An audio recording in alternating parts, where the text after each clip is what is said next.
In Tales of Vesperia, when you reach not the Tower of Bacton, I think it's just Bacton, you'll come into a room that's kind of like shattered. The floor's all smashed up. And your objective is to get to the other side without falling down the holes, which honestly isn't too bad. I remember in the original it being darker, but I could be wrong. It might have been normal. However, if you fall down the hole...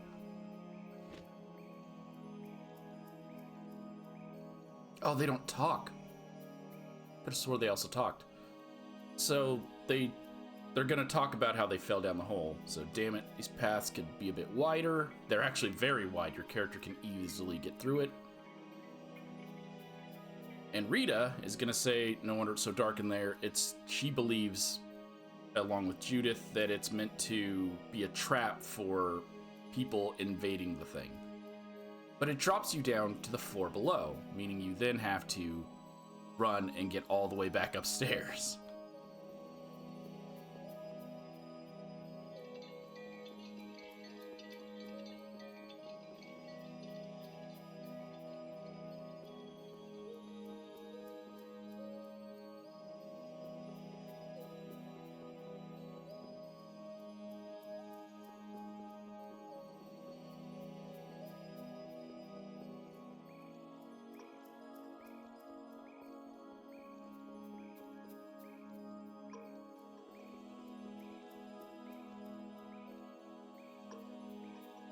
Then you would have to go all the way back around through the room, but if you fall down again,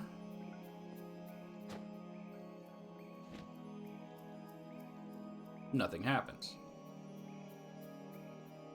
Oh, what? Wrong way. But we'll go all the way back to the room one more time.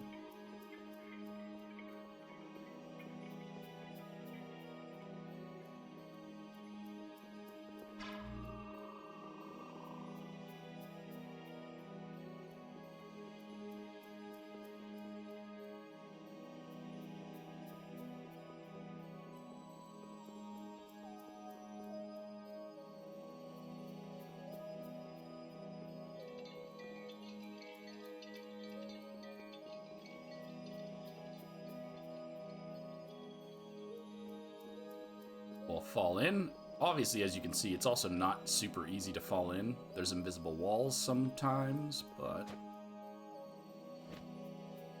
Fall down a third time, your party will comment on how they hate the traps. Rita will say, how many times are we going to fall down before you're happy? I assume she's talking to us, as in the player. But then Yuri directs that away to say nope.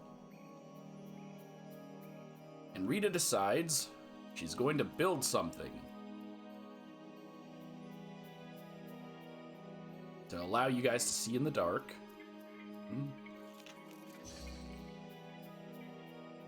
Alright, there we go.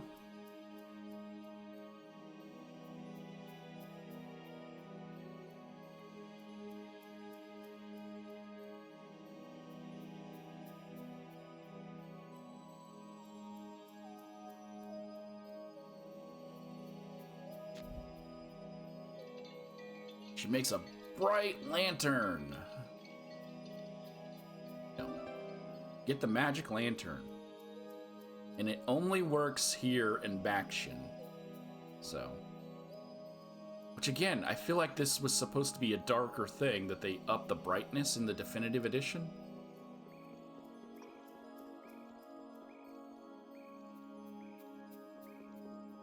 So these lanterns here, they typically only turn on when you hit them with magic.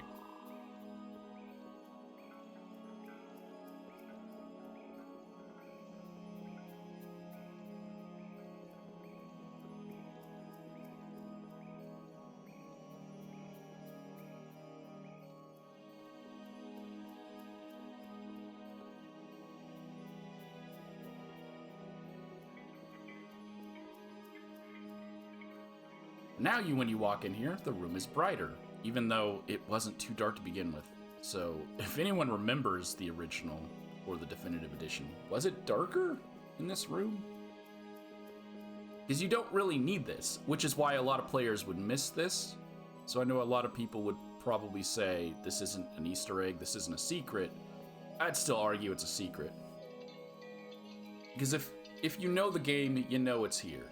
If you're just playing it for the first time and have no clue, you can easily miss this because you would just run through it and leave the room, because it's more difficult to fall off than it is easy. I also really thought it was a skit, but I guess that also explains that it is a secret, because when they made the definitive edition, they went back through and they added audio to a lot of scenes that didn't have audio, like dialogue, I mean. Voiced dialogue. But this one, they didn't re-add voice dialogue, and I'm wondering if that is because it's so missable. You would probably play through the whole game, never find it. Then when you're trying to be a completionist, look it up, and then come back here and do it. But I love the things, those little details in the game. So many little skits that pop up as you're playing, and you're just repeatedly doing things until something happens.